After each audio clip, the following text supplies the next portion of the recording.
Are you guys ready for a headliner? Everybody now, it's a sold-out show. You ready for a headliner? All right, so coming on the show, Bruiser. Thank you, brother. Hello. How are you guys? I sat down in one of those chairs outside, and I needed someone to help me out of it, because that's how chubby I've gotten. I bite off more than I can chew. I broke a chair at a barbecue a couple days ago. Let me tell you, if you're fat and you break a chair at a barbecue, you're done sitting for the night. That's it. You can't break 2 chairs. That's a spree. You gotta be real careful. Like, a skinny person breaks a chair, people are like, oh, look, a faulty chair, right? Someone should email the manufacturer. I break a chair, people are like, where are my children? Are they safe? Were they near the blast radius? You can't eat after you break a chair. You look guilty as like doing heroin at an AA meeting. It's impossible.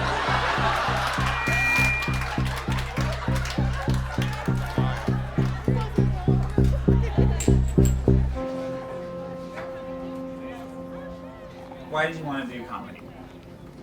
I don't know. I think I enjoy making people laugh. And I'm good at it, so you might as well do what you're good at. I was a kid with no dad, just my mom and my sister, no friends, kind of learning how to be normal. Stand-up helped a lot. That was something that has given me an escape. And that started super young. I have to sell tickets for the show. Now there's a lot of pressure. My goal isn't even to sell out. My goal is 60 tickets. We're gonna go out, we're gonna bark, we'll put out some flyers. We'll do it in Old Town, which is just the worst place in America. It should be burned to the ground. All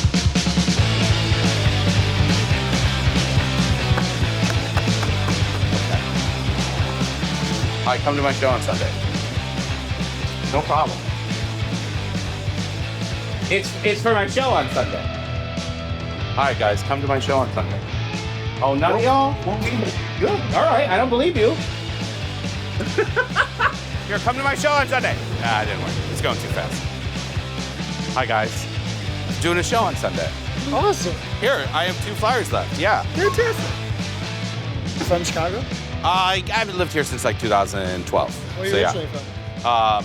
Iran and then Michigan. Oh, nice. Yeah. What part of Michigan? Hi, come to my show on Sunday. Hell yeah. You seriously? That's the most I love Zany. Come on Sunday, 7 o'clock. We went through these.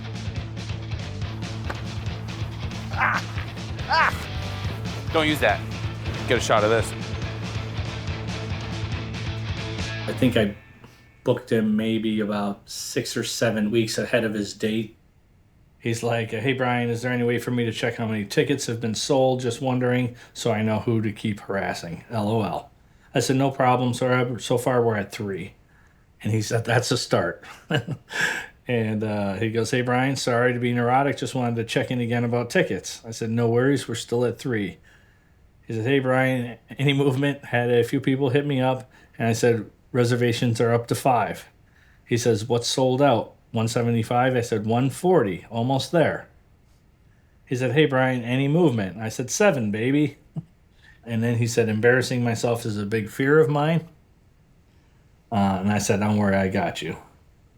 And then I said, sounds great. Are we still at 10? And I said, now we're at 16. For him to ask me how many tickets, for me, it's literally a 30-second look up. So I tried to get back to him as soon as I could and, make him feel at ease with everything that was going on. Zanies has always been a mainstay. It has established a reputation as the Chicago club. Our walls are just filled with comedians that have been here over the years. Jim Gaffigan, Bill Burr, Sam Morril. There's pictures of Dave Chappelle on the wall, Eddie Murphy, Kevin Hart, Jay Leno. And to be able to put that on your resume, headline Zanies in Chicago, it really means something.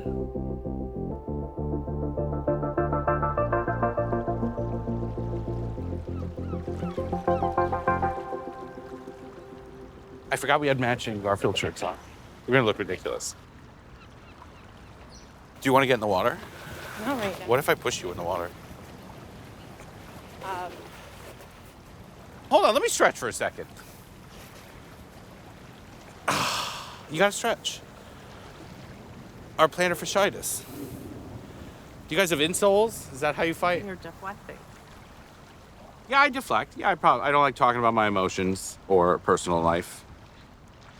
With her, I do. I probably do it with her more than anybody else. So you have that going for you. Yeah, it's less than I would like, but that's okay. I just try to keep things light. That's true. I mean, people like him around because it's fun. Yeah. You know? All right. This is getting weird. It's not weird.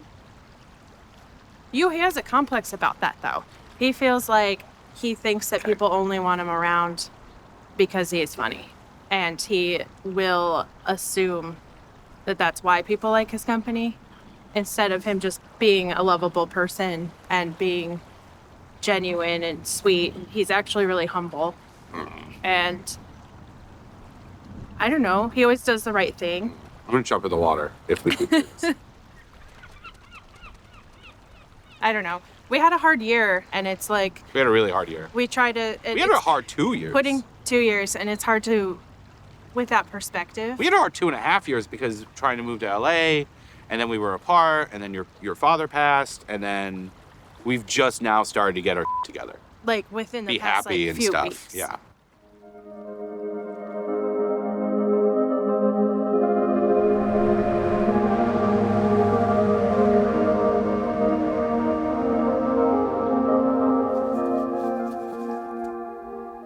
I think we're just in a new chapter. So what are we going to work on together? What are our goals together as a couple?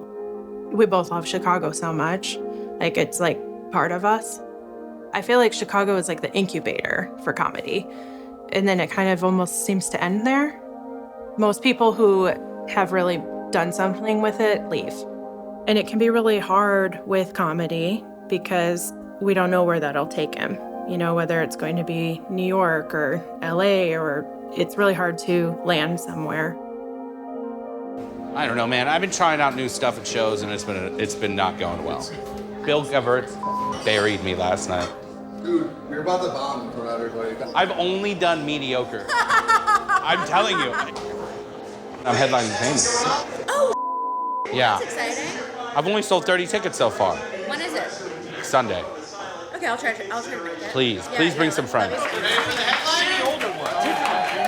He's a regular all over Chicago. You guys are in for a real treat. Start clapping right now for So Rad. Parisa! Yes, hello. How are we? Hello, Comedy Bar. How is everybody? This is a good room. We got the two Trump kids on the stage, right? Hell yeah. Eric and Junior, how you guys doing? These are good lights. Ah! No, I'm just kidding. That'd be weird if they... Sir? Have you ever done cocaine? You have? Oh, he was like, oh yeah. He's from the South. Of course you lived through the 80s. You know about cocaine. You want to do some right now? He said yes. Shut it down. Shut it the down. Me and him are going to the bathroom. We're going to talk about our small business ideas. We're going to get these two idiots to fund it. They have Bitcoin. They don't care. I should have done more crowd work. I don't know why I bailed. I could have gotten away with probably like 5 minutes or 3 minutes more crowd work.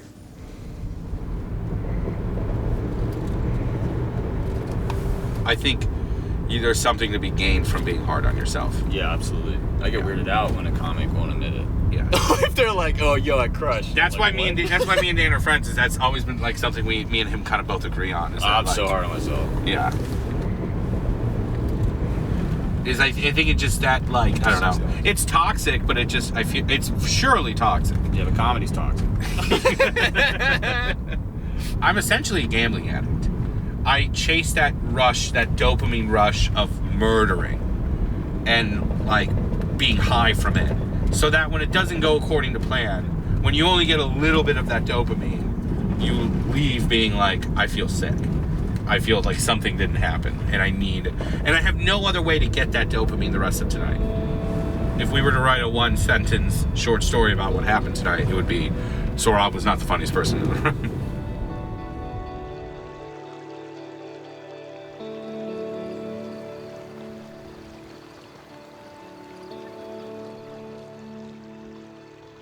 Oh wow, look at this view.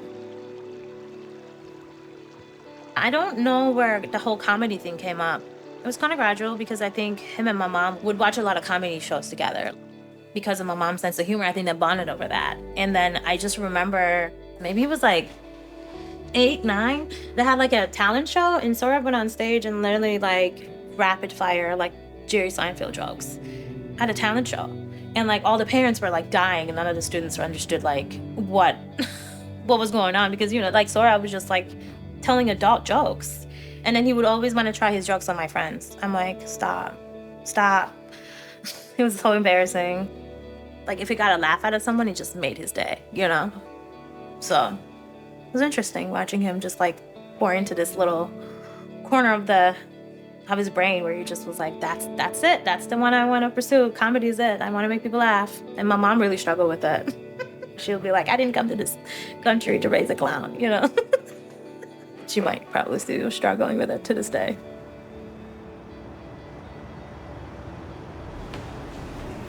Alright, some food for y'all. There's a lamb shank with the subs in. Thank you. And then this is the plate of beef koubeté or chicken koubeté mixed rice. Thank you. Then, Man, this is stacked. First, try the yogurt drink. Okay. That's the ticket. So as is Persian tradition, after we eat this, we have to have a terrible argument about something very petty. Financial matter. Financial matter, yeah. And then we won't talk for several years. I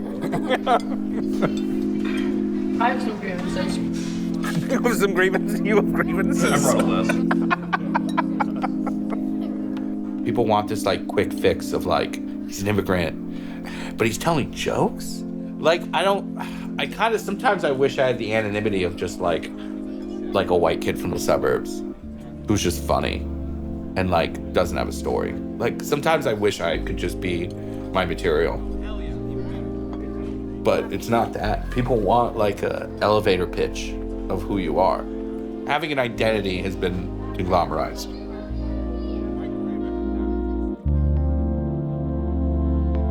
Lately, I feel a little disconnected from my Persian culture. I don't have anyone to speak Farsi with. I'd love to reconnect, but I don't know how. My mom, we haven't talked in a while. It was like a family gathering. I just said something that pissed her off. I made a comment about her unwillingness to be vaccinated. She didn't like it. And I apologize, but it was the whole Persian, it's like a whole process. Like, there's like time frames to it. I just wasn't playing the game.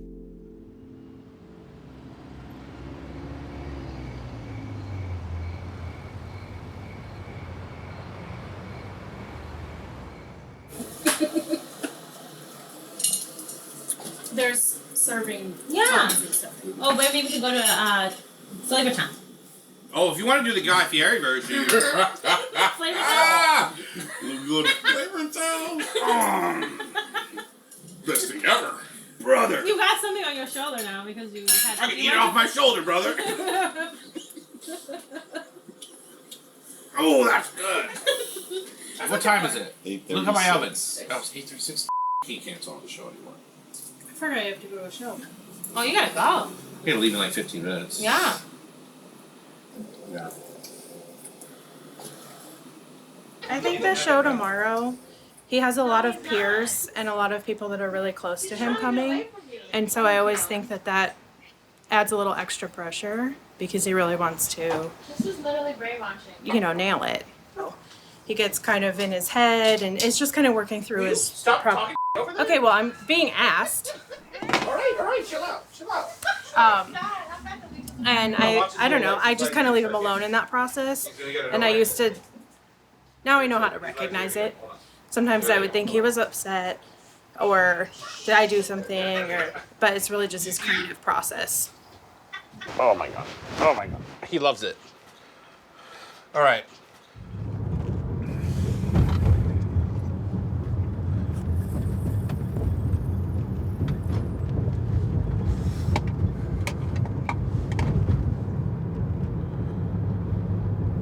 Yeah, it'll be a good night. I'll try to have some fun with him. I'll go up there. I'll say, suburb folk, suburb people, hello. That's what I'll say.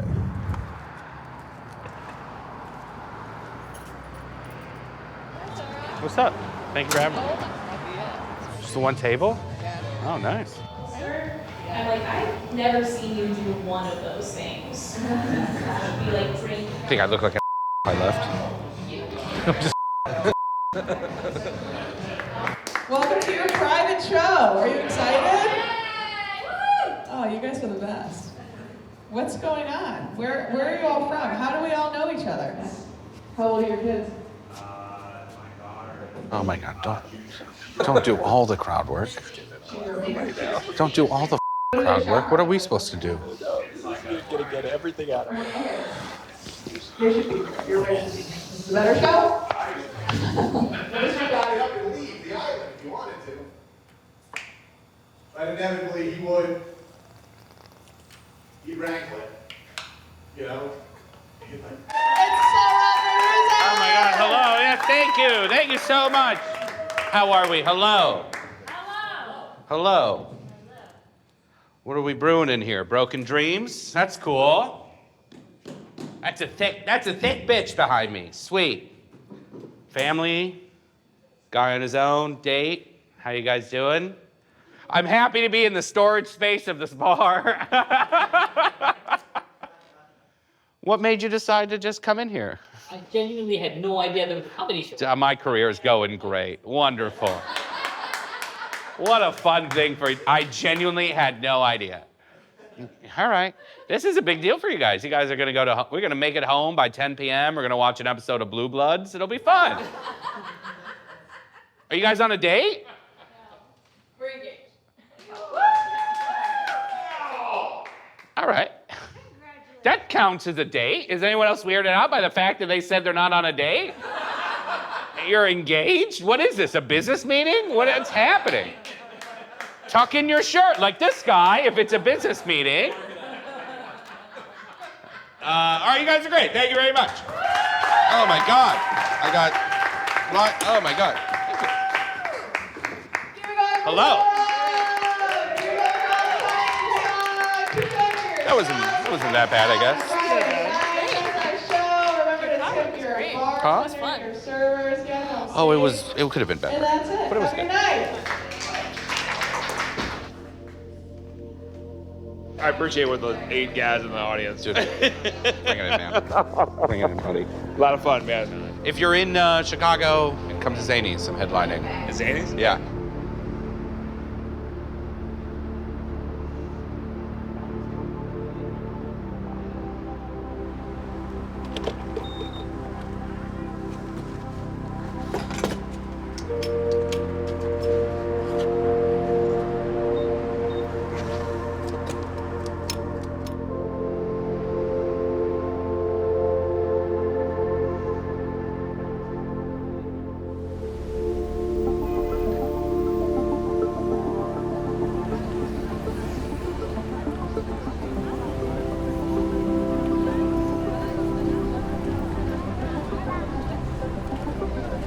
Hey, show sold out? What? You're with me. Holy it is actually sold out. Yeah, dude, congrats. It's awesome. It's wild. It's awesome. Noise. How you guys doing? Come on.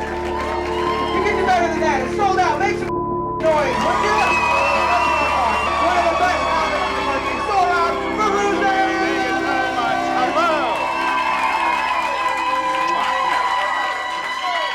How are we? Hello. I was hoping we'd have some more fatties in here. I don't see a lot of fatties. Yeah, all right, cool. Let's hang out later. You know what happens when two fat people become friends? We take our shirts off and we rub our stomachs together. and we exchange memories. It's some crazy Star Trek you skinny people don't know about. I don't like going to doctors. Doctors are kind of the meanest people in my life right now. They are. If you're big and you go to a doctor, they just love calling you obese. They love, and they'll throw morbid in front of it, which is just a bummer. Like, keep the morbid out. We don't need to throw, why are we talking about death? Just call me fat and let's get on with our lives. They'll be like, you're morbidly obese. I'm like, no, I'm not. Look at this. Look at this. See this? I don't think an obese person, I've seen TLC. I don't think they can do that. Look at this. Yeah. I'll drop my keys on the ground right now. Pick them up. I'm not morbidly obese. I can do this 6 more times, sit down for 10 minutes, and then do it 4 to 5 more times. I know a lot about white people. I know a lot about you guys. I'm an expert. I date a white woman. I snatched one up. I got one. I did. I got one. I snatched one up. I impressed her with my many wares, my silks, and my spices. I got her. That's what they like. I don't know. Read a history book. That's the kind of they go after. You guys also love Trader Joe's. That's something else I've learned. Yeah, you're nodding yes. You look at you. You are Trader Joe.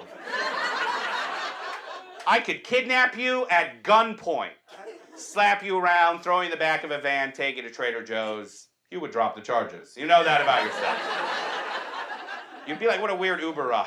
He hit me. I don't think he should have hit me. I just want people to be better at racism. Does that make sense? That's all I want. I just feel like you guys are dropping the ball. You're not as good as you used to be. Don't call me a terrorist. That's very lazy. It's very inaccurate. I'd be a terrible terrorist. First of all, I'm fat. I don't see any fat terrorism on CNN. I don't know why. They live a very healthy lifestyle, these terrorists. They're always on the move. Eating granola bars. I don't know what it is. Terrorism is just CrossFit. It's a lot of running and jumping and climbing. Monkey bars. I've seen the videos. Also, I can't keep a secret. That's a very important part of terrorism. Keeping your mouth shut. I can't do that. I'm a gossip. You get a couple drinks in me, I will tell you anything you want to know. I'd be a terrible terrorist. If I was a terrorist, I would have messed everything up September 8th. I would have ruined the whole thing. Just drunk at a strip club. Like, yeah, we're here for work. We got something big planned. Where's your ATM?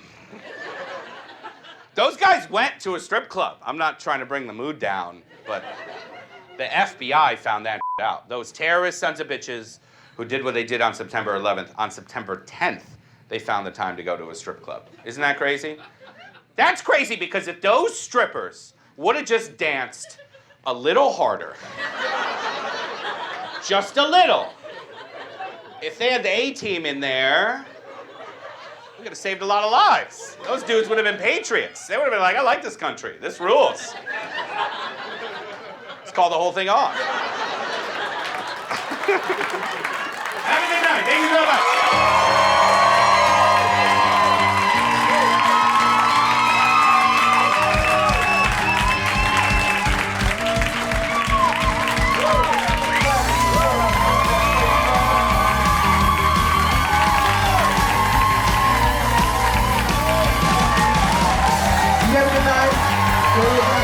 Thank you so much. Thank you.